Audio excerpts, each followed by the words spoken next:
Have you ever caught yourself procrastinating about something really important? Ruining a good thing for no good reason? Or just making choices that go against what you actually want? Anxiety can be a big issue, but a bigger issue can be self-sabotaging.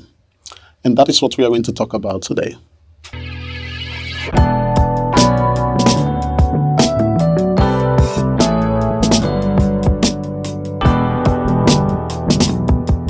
Why do we self-sabotage? Why is us our biggest enemy? It's like the me versus me spiral, and we all know that can be really detrimental. Join me today on this episode to talk about self-sabotaging, how we can eradicate it, and how to handle it. Okay, guys. On this episode, we are going to talk about how people self-sabotage, why do people self-sabotage, and how we can handle having a partner that self-sabotage. Self-sabotaging can be found in different places. As long as you're a human being, it is something that is definitely possible that you can do it to yourself, or someone that you love can do it to you. You're working, you can do it to yourself. Because of self-sabotaging, you can hurt yourself in your workplace or even in your relationships. So I asked the question on my TikTok. You can follow me on TikTok. This Ha calls me dad. They will list it on the video under. But I asked the question if people can send in some of their toxic traits and how they self-sabotage. And I had a very interesting one. A girl sent a message saying that when she was dating her boyfriend, ex-boyfriend right now, that he was telling her when they were having a conversation, saying it looked like she is the one that always liked to throw the first punch, just so that she will be the one to blame when things go wrong. I don't think you understand. There are people that actually self-sabotage, like they will want the worst case scenario to happen. They will do things that will make things even much more worse than they are, because in their mind, if they self-sabotage, then they don't have to feel bad about themselves anymore. That is how bad it is. When people do self-sabotage, they try to be the worst possible person for themselves. If they have like a boyfriend or girlfriend, they will try to tend to be more focused on the wrong things that happen in relationship, or the wrong things that happen in work, and the wrong things that happen in life in general. The people in their workplace, they will self-sabotage and think just because they are working and things are not going right, they will be in their own mind telling themselves they are like not worthy of being in this position. It is a very disturbing thing because you are fighting against you. And it's really, really difficult to win a battle against you. It's a mental battle. It has a lot to do with anxiety. And that makes it very difficult to overcome. There are a lot of stories on how people self-sabotage. Like I already said, in relationship, people do that a lot. You will have people that can only see the negative part of things. You can have, let me say, you can see someone pass by with a beautiful car. Instead of finding it positive that someone is driving a beautiful car, you tend to only think about how negative it might be to have that kind of bills to be paid. Maybe the car is not even bought cash. There are a lot of things that will come to people's mind. Why they do that, only them know. If they are doing that to someone else, you can say, okay, it is not good, but at least they are not doing it to themselves. They are only self-projecting. But when it comes to self-sabotage, it is you constantly doubting yourself in your career choices, in your relationships, sometimes even in your relationship with your sons and daughters, or your fathers or mothers as well. Excuse me. Self-sabotage can really destroy you as a person. Like I said, if you're working and you're self-sabotaging yourself, you're laying grounds for people in your workplace to feel like you are not equipped enough to handle work pressure or to handle yourself at work. You're constantly working with your shoulders down. You're constantly doubting yourself. You second guess every single decision you make. In fact, if you feel like your work is going backwards, or you feel like you are not appreciated in your job, or you are not content with the type of job that you give out, you will be the first one to fire yourself before your bosses do fire you. That is a big problem because you tell yourself within yourself that you are not worthy of being in that position. That is crazy. Just imagine you telling yourself you're not worthy to be in a position. That is a very bad mindset to have. So, but how do we navigate around thinking like that? This is something that people need to know how to do, which is to be self-aware. When you're self-aware, you tend to understand how you think, how you act, and how you react. You know, if you know who you are and what you want in life, and what you're going for, and how do you want to go for it, then your task become very simple. You become very level-headed, very focused, and you know exactly if you ever come around tribute and tribulations, if you ever come about a lot of things that are not going your way, you're not going to take them too personal and start questioning yourself and your every move. It makes it very difficult to move forward. That is why it's very good to be self-aware. When you're self-aware, you know how to navigate around things like this. That is just one. And secondly, you need to know who you are as a person, but also be open to ask questions to people. For instance, if you're dating someone and whenever they do something very wrong in your mind, because people that do self-sabotage, they can play up a scenario in their head for the littlest of things. The next thing you know, they are thinking like it's this big deal. I'm not trying to downplay anything that someone do to someone, but there are certain things that they tend to overthink. It's a lot of anxiety, and they make scenarios really big in their mind instead of just coming to the person and ask them what they really think about it and why they do certain things that they did. You know, so like I said, ask the questions if you're feeling something, especially in the case where whether it's in your workplace or in your relationships. You can literally ask your partner, "Hey, darling, what do you mean by this and this and this?" You know, then you've already given the person the chance to actually explain what they meant by what they said, instead of just going around playing it all in your head, thinking that what they meant by saying what they said is 10 times more than what they actually meant. Now you're playing the scenario, you already build an entire conversation in your mind, and it makes it very difficult for people to not only love you, but to actually be around you and find it enjoyable.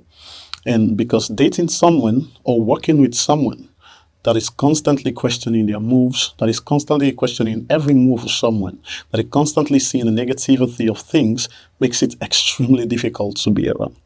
Whether it's your coworkers that are working with you, just imagine coming into the office, you have someone that constantly question their work.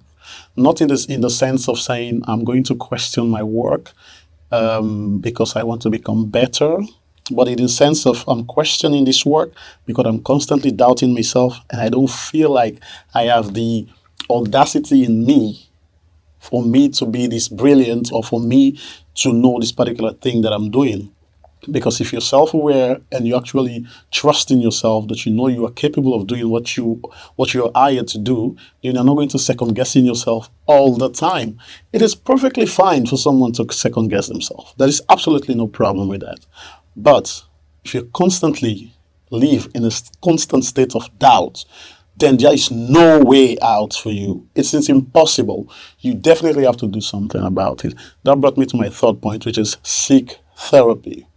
I understand that in the African community or in the diaspora at large, therapy is something that is hardly spoken of. But therapy do help. We grew up in homes with a lot of baggages. We come out from countries where we brought a lot of things with us mentally, the way that we were brought up in most cases.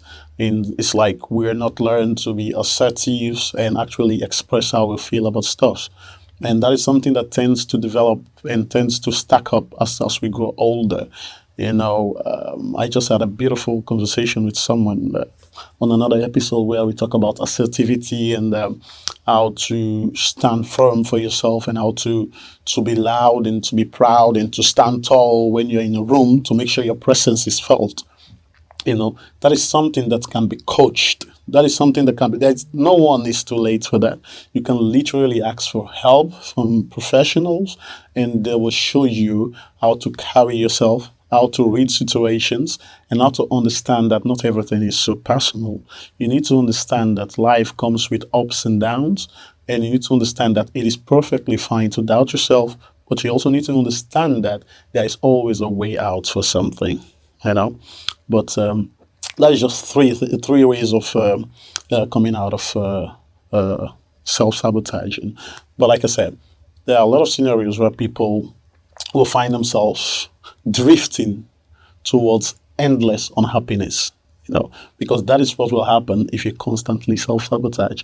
You will constantly find yourself in the states of unhappiness, because if you're constantly chasing things that will make you feel better and you're only seeing the negativity on what you already have, then you will never be content. There are a lot of people that, let me say, they are constantly seeing only the negative part of things when it comes to their own life. For instance, as human beings, we are hardly content. It is crazy. I don't know how, I don't know why, but we tend to run after things that we don't have and forget about the things that we already do have. We don't want to be thankful of the things that we have. Sometimes if we just take a break, just step on the brake and just thank God for everything that you do have. Or if you don't believe in God, you can just take a pause, turn around, look back on everything that you have, whether it's health, whether it's family, whether it's kids or partners, whether it's a good paying job, and so forth. We have so much things to be thankful for. But for some reason, I don't know why, the more we achieve, the more we tend to want more. And if you are in the constant state of wanting more, you will be in the constant state of unhappiness, because you will always have something that you want. It is impossible to have everything that you want, But if you're constantly feeling like you have not yet achieved enough, why are these things happening to me? Why is everything falling apart? Why does it always happen to me as a person? Is there something wrong with me? My friends are doing well, and you constantly compare yourself to the next person. But I'll come back to the comparison part of it. But I'm telling you, if you're constantly chasing and chasing, you will always find yourself self-sabotaging, which is crazy. So take a moment, pause, and look back on what you have. Be thankful. Be content with what you have. Be considerate. Just relax and understand that life is a marathon and not a sprint. A lot of people have achieved things in their 30s. Some people achieve them in their teens. Some people achieve them in their 50s, 60s. You cannot constantly sabotage yourself and expect things to work out for you. There are people that actually believe if you constantly are in the state of mind where you constantly feel negative or look at life on a negative basis, then bad thing tends to happen. Because the mind only know what you feed the mind. You have to understand that if you constantly feed the mind things saying, oh, no, I'm not worthy, or things are just bad, or all the bad things are happening to me, the mind don't know if you are just saying those things, just being negligent, or that is actually what you feel about yourself. So you're literally training your mind to be negative. And we all know life is like an energy. If you constantly wish negative things on yourself and constantly self-sabotaging, then you will feel like you're constantly attracting bad things to happen to you, because you're only focusing on the things that did not go well for you. But if you're constantly in a positive mind frame or in a positive mindset, you tend to see that a lot of things happen to you positively. Not because it happens positively for you and negatively for someone else, but the one person actually chooses to see the better things that happen for them in life. That is just a secret to life. If someone is self-sabotaging, they're only seeing negativity, while the other person is saying, I understand life is like this. This is crazy. Life sometimes is really crazy. Things are not going my way, but I know tomorrow is another day. I will make it. I'll keep working hard. I believe in my passion. I believe in my spirit. I believe in my goals that I've set for myself, and they keep pushing. You looking at from the outside in will think that that person is just lucky. Things always falls to their lap and everything. No, it's because they are not only working towards the goal that they have, but they're also moving around life with a positive mindset. You cannot be moving around life with a negative mindset and expect something positive to be happening to you. That is crazy. So self-sabotaging is definitely a huge, huge problem if you are constantly in the state of unhappiness. Now, another thing that we definitely need to talk about is people that tends to compare themselves with other people just because they are self-sabotaging. It is crazy because if you constantly compare yourself with something, you will never be happy. My dad told me one day that, I mean, um, nothing is small until you compare it to something. At first, when he says, oh, well, okay, that sounds like a cliche. Everyone knows that. But trust me, the older I get, the more I understand what he was saying. We tend to how should I say it? We tend to dim down some of the things that God gave to us. Like you have a particular talent that you have, or there are certain things you came into some money, or you have health, for instance. Health, people tend to neglect. People don't even consider health as something that's a blessing. For some reason, I don't know why. Just because you don't have money, we are running after life and everything. You tend to underestimate how amazing it is for you to get up out of bed, physically okay, take a shower, eat your food, and go out there and hustle. Even if you do not achieve anything, just having the physical ability and the ableness to get up from bed, go out there, look for something, and then come back healthy. People underestimate how blissful they are with that one. Until you talk to someone that is lying in an hospital for years and years, they can't move. They will exchange their entire life just to have one day of your movement. So it depends on how you look at life. So when my dad told me that, I was like, it's not that deep. But you tend to see people get more unhappy when they start comparing themselves. You have brand new shoes, and all of a sudden you feel like, but I only have Jordan 1. My friend had like Jordan 4, and they have like 4 new kicks. And then you're like, well, what is the problem? You can't be content with you having your shoe or whatever. Or something like a wedding. Someone did a wedding that was really elaborate, beautiful wedding. Instead of to be very happy for the person or whatever, when it's your time to shine, and you can only afford to do a certain type of wedding that is not that elaborate. Instead of you to cut your coat according to your size, you start comparing your life to that of the person that actually achieved so much by doing a lot. If you continue to do that, you will constantly feel like you are not achieving anything. Even if people outside are seeing that you are achieving things. But you're constantly being in the state of unhappiness and self-sabotaging because you're constantly comparing yourself. That goes even to your relationship. And this is something that I have to do a lot with women as well, because women tends to be, no point intended, but easily influenced when it comes to social media and stuff. They tend to look a lot of other people's relationships and how things works in other people's relationship. All of these people that are going to holidays and vacations, and people that are presenting their wives' cars for push presents and stuff. You know, now you have a boyfriend and he's doing very well. He's doing extremely well. And for some reason, you start comparing him to someone that actually have the luxury to take their wife or their girlfriends to different type of vacations. The next thing you know, that your loving boyfriend or girlfriend that you have that is so supportive of you, that you used to appreciate a lot, all of a sudden now becomes someone that seems to be not enough for you. That is self-sabotaging as well. And to even take it further, if people find themselves in those relationships, they tend to self-sabotage themselves within the relationship so much that they tend to be the person that did something bad just for the relationship to go astray. So they don't have to feel the guilt of them being the person that everyone will point their hand to. You understand? There are people that will find themselves in a scenario, if everyone thinks that they are the bad person, they will do even more worse things to make sure that the relationship or whatever thing they are doing already finished. So they don't have to live with the burden of being in that state. That takes us back to even working. People will self-sabotage themselves in the workplace.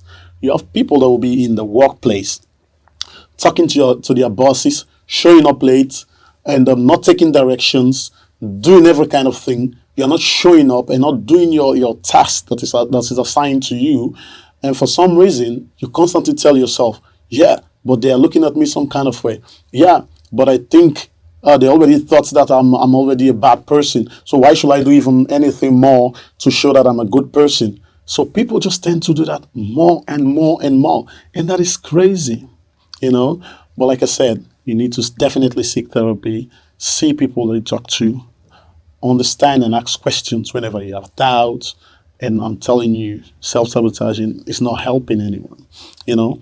But like I said, just be calm. You can put it into prayers if you think you're somebody that's spiritual, and because prayer do help, you know. I am religious as well, but prayer definitely do help. One thing about religion that you can definitely talk about is it sells hope, you know. So if things are really going left for you right now, I don't know who needs to see this. If things are going left for you right now, I need you to understand that things will be all right. You just need to take a breather. If you believe in God, you can pray, because prayer makes you feel at ease. Sometimes you just lock down the entire world. If you're a Muslim, after an ablution, you take your time and pray, and just that 5 minutes of calmness, that 5 minutes of taking yourself out of this world, that 5 minutes of just being in yourself as a being, that can help you in norm, you know. So just take your time, be level-headed, know what you want in life, stop self-sabotaging, and try to be as optimistic as possible. This is it for the episode on Clever Chats today. I hope that I can see you guys on another episode of Clever Chat, on the next episode, where we will discuss more and more things to talk about. I'm really happy that you guys joined me today. I am your host, as always, Amin, and see you on the next one. Bye-bye.